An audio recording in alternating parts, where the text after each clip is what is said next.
Christians, we were not allowed to be with Hindus because they perform pujas using mantras. The Christians say that the mantras bring out the evil in people, that the devil is within them. When they didn't keep their promise to make me a priest, I left the religion and reconverted back to Hinduism. While I was Christian, I couldn't be with my family, was not allowed to be with my family, because they have Hindu beliefs. But now we are back together again. Christianity ruins families. Once I became Hindu again, the Christian people created a lot of trouble for me and my family, and for my village.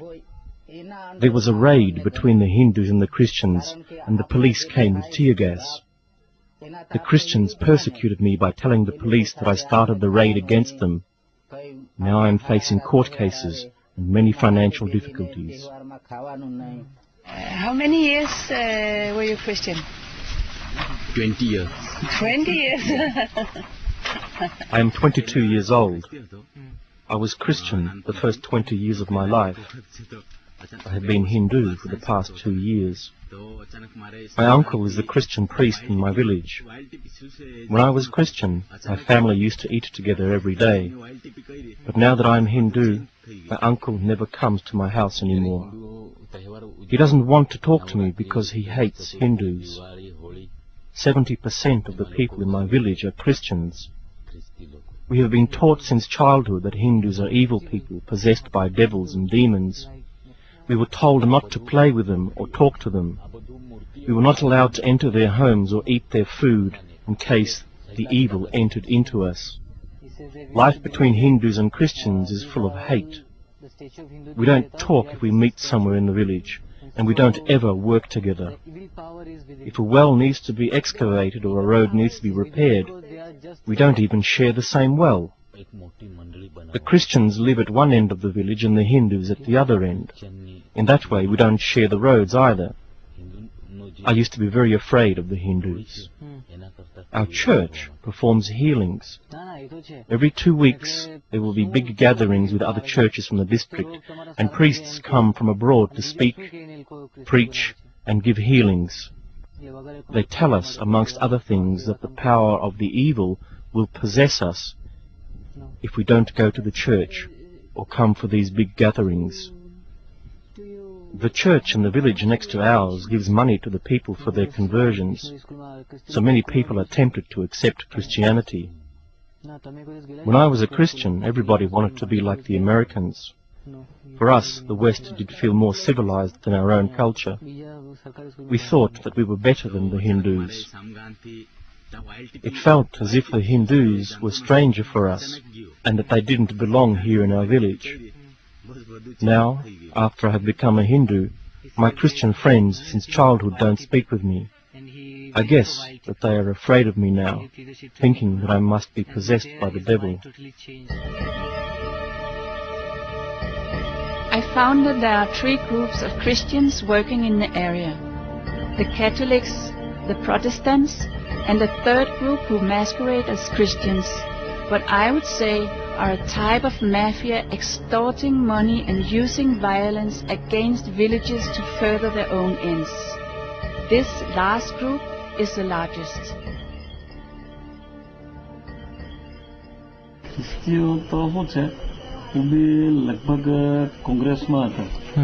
In my district, 95% of the populations are Christians now.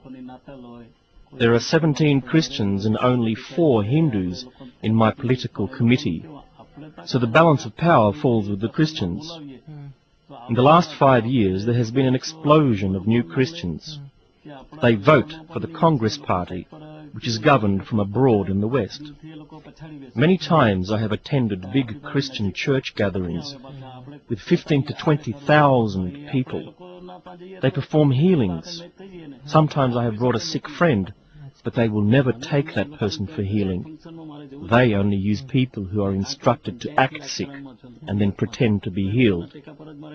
They say hallelujah all the time. The Father will speak and call God and Jesus and put his hand on the sick one. Christians are told to burn and step on pictures of Hindu gods. After these meetings, the priest drinks alcohol, uses bad language, and talks about women. Many times I have been offered a Christian conversion. Many of the fathers and pastors are my friends because of my political activities. They say that I could have a new house and a good income if I convert.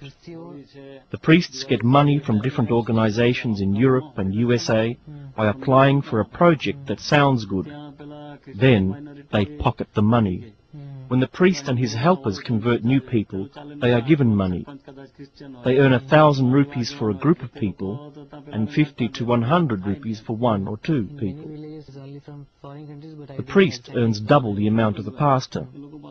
The priest also gets money from every prayer he performs in the church. Every person who comes to pray in the church will put between 5 to 20 rupees in a box for the priest. A while ago, there was a report in the newspaper exposing a priest, pastor, and his helpers who took advantage of the women in the church. During prayers, the lights went out and the women were raped. It was a big scandal. Anybody can start a church and apply for money, and many are doing it. The Christians also take advantage of the Indian government by developing programs for poor Hindu farmers. Christian people cannot apply for this money. It is only designed for Hindus. On the application form they will say that they are Hindus. In that way, they can be awarded the money from different projects. Anything built by Christians is not available for Hindus. The Christians don't share. A Hindu can have a glass of water from a Christian well, but he cannot give water to his cow. Of course, there is a law against this, but who is there to control things? The Christians create anti-Hindu and anti-national feelings, and they are changing the Hindu culture. From threats, bribes, promises,